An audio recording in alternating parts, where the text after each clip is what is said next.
Hello and welcome to This Week with Ajaz Haque. It is Saturday, the 4th of July 2020, America's Independence Day.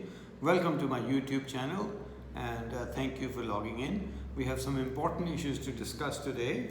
The Pakistan Sugar Mills Association will discuss their machinations and them running around in various courts tried to prevent the Sugar Commission inquiry coming out. The airline industry in peril across the world, PIA in peril for different reasons, and then the US presidential polls and how Trump and Biden stack up against each other, an update on Corona and Peshawar Metro, the latest on it, and then the financial roundup. Now, the Prime Minister had appointed a commission of inquiry to investigate the sugar industry and all the practices that were in vogue, increasing prices illegally, exporting and causing shortage in the country, or claiming to be exporting and not actually exporting and claiming an export refund, and all kinds of irregularities. The Commission apparently has come up with a damning indictment. So the Pakistan Sugar Mills Association, which is the owner of the sugar mills, went to Islamabad High Court and asked for a stay and asked that the Commission inquiry be abandoned and not accepted and not allowed to be made public. The Islamabad High Court granted them a 10-day temporary stay, then they vacated it and told the government to go ahead and do whatever action it needs to take against the sugar mills. Then they went to Sindh High Court, and it's unusual when one High Court does not accept the petition. The other High Courts usually don't listen to the petition, but they managed to get a stay order, a restraining order. The government should not proceed with the Commission of Inquiry findings. The government has now gone to the Supreme Court, and the first hearing took place a couple of days ago.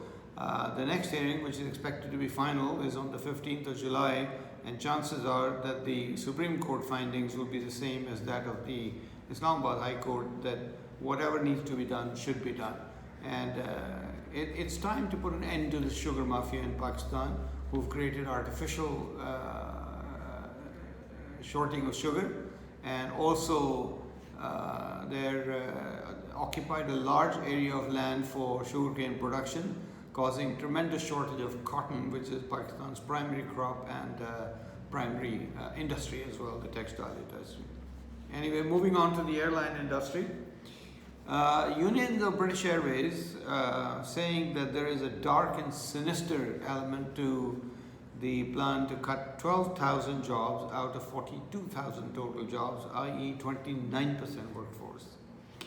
Air France is cutting 7,500 from their 43,000 workforce, and Lufthansa has cut 22,000 from their 135,000 staff. Right now the airlines are in difficulty. Travel is restricted and not many passengers, but I think the airlines will realize in about a year, when things normalize, that more passengers will be flying again and they will need the staff at that time. So rather than letting go permanently, it probably makes more sense to furlough them so that they can be called back as and when things improve. Now, PIA is in peril for different reasons. A few days ago, the aviation minister on the floor of the National Assembly, the lower house of parliament in Pakistan, he said that 241 pilots' licenses were found to be fake and they're being terminated. Now, this caused reverberations around the world, and the EU and British government and others have disbarred PIA from flying into those countries, and Pakistani pilots flying in various countries have been grounded. Now, the intention was good.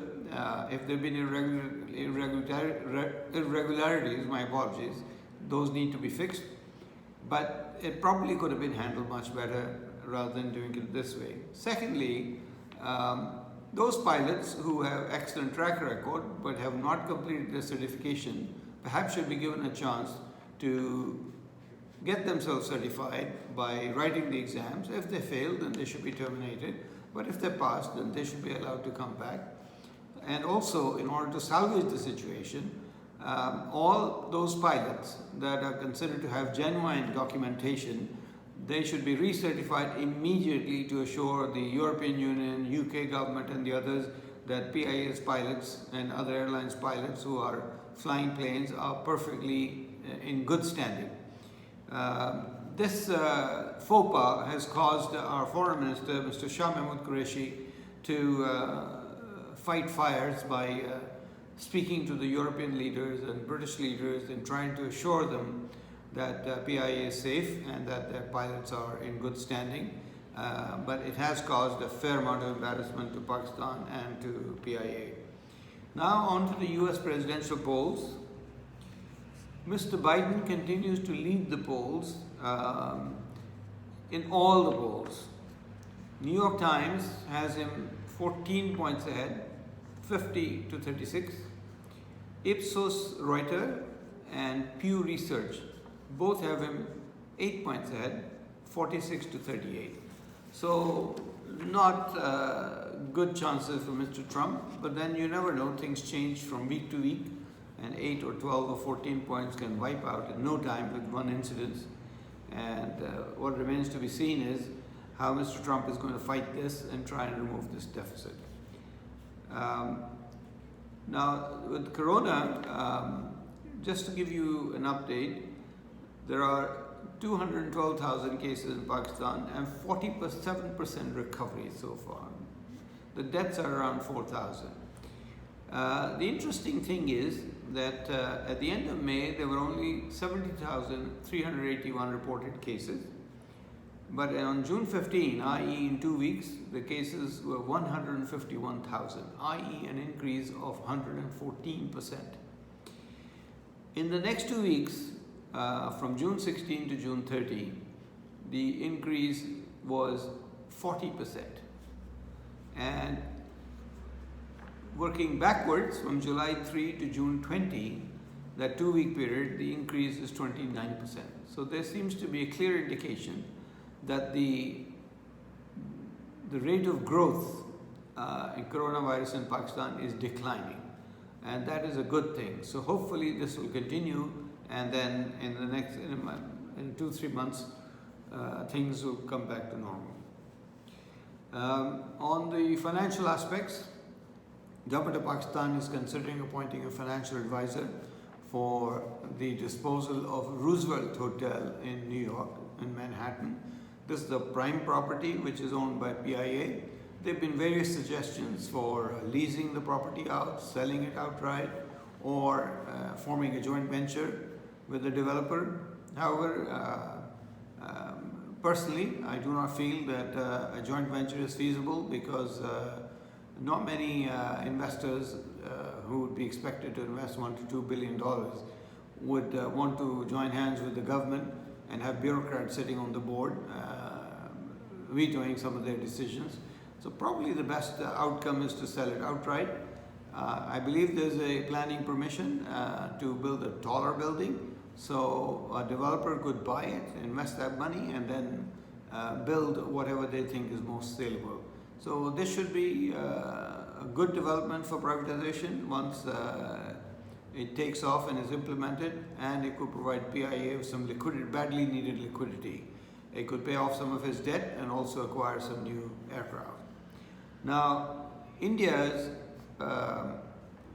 balance of payment has gone into surplus in the last quarter, which is good news for India.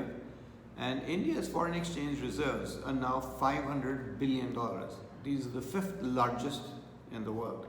China leads with 3.4 trillion in reserves, Japan with 1.4 trillion, Switzerland with 850 billion, and Russia with 562 billion. India and Saudi Arabia are close at around 500 billion.